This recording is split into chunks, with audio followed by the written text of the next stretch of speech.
In question 8, the first term of a progression is sine square, where theta is greater than 0 and less than half pi. The second term of the progression is sine square cos square theta. In part A, it's given that the progression is geometric. We have to find the sum to infinity. Now, the formula for sum to infinity is given by A divided by 1 minus R, where A is the first term and R is the common ratio. So we already have the value of A, which is sine squared, and to find the value of R, which is the common ratio, we will divide the second term with the first term.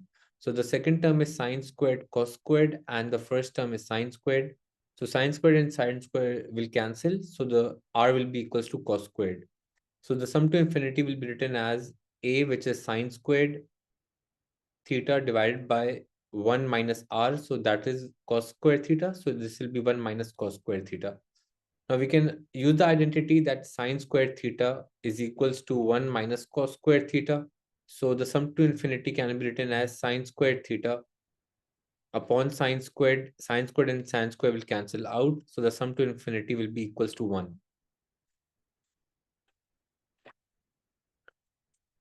In part B, it says it is given now instead that the progression is arithmetic. We have to find the common difference of the progression in terms of sine theta.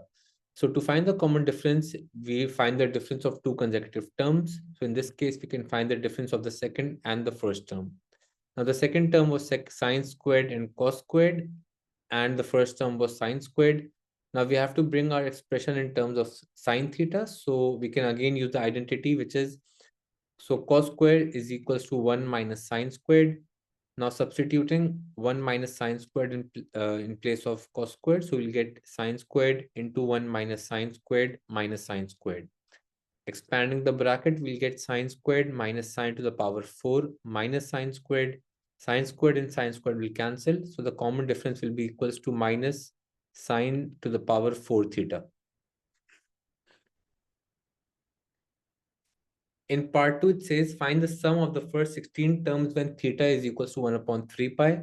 So if we have an arithmetic progression, the sum of n terms is given by n upon 2 into 2a plus n minus 1 into d. Now we know that the common difference is sine to the power 4 theta and a is sine squared theta. So substituting the values of a and d, and n is 16, so we'll write it as 16 upon 2 into 2a. So that will become 2 into sine squared plus n minus 1. So that is 16 minus 1, which will become 15. And d is minus sine to the power 4 theta. Now first finding the values of sine square and sine to the power of 4. So we know that theta is 1 upon 3 pi. So we can write it as sine A will be equals to sine of 1 upon 3 pi whole squared. Now as sine of 1 upon 3 pi, if we substitute this in the calculator, that is equals to root 3 upon 2. Whole squaring root 3 upon 2 will get A will be equals to, so root 3 whole square will be 3 and 2 squared is 4.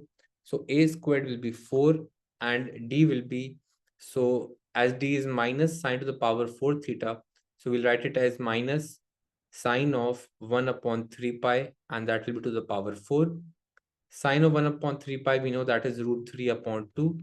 So root 3 upon 2 to the power 4, substituting this in the calculator. So this will become 9 upon 16. So D will be equals to minus 9 upon 16.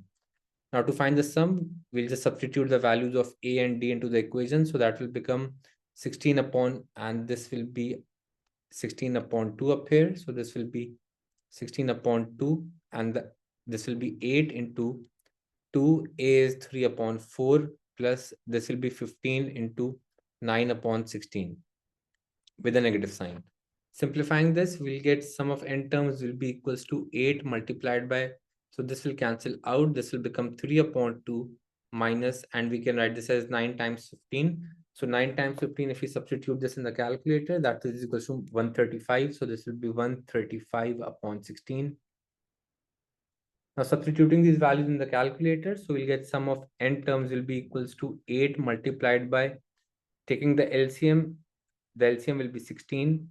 So this will be 16, and as this will multiply by 8, so this will also multiply by 8. We'll get 24 minus 135. 8 will cancel with 16, 24 minus 135, that is equals to minus 111. So the sum of n terms will be minus 111 divided by 2, or in terms of mixed fraction, we can write it as minus 55 whole 1 upon 2.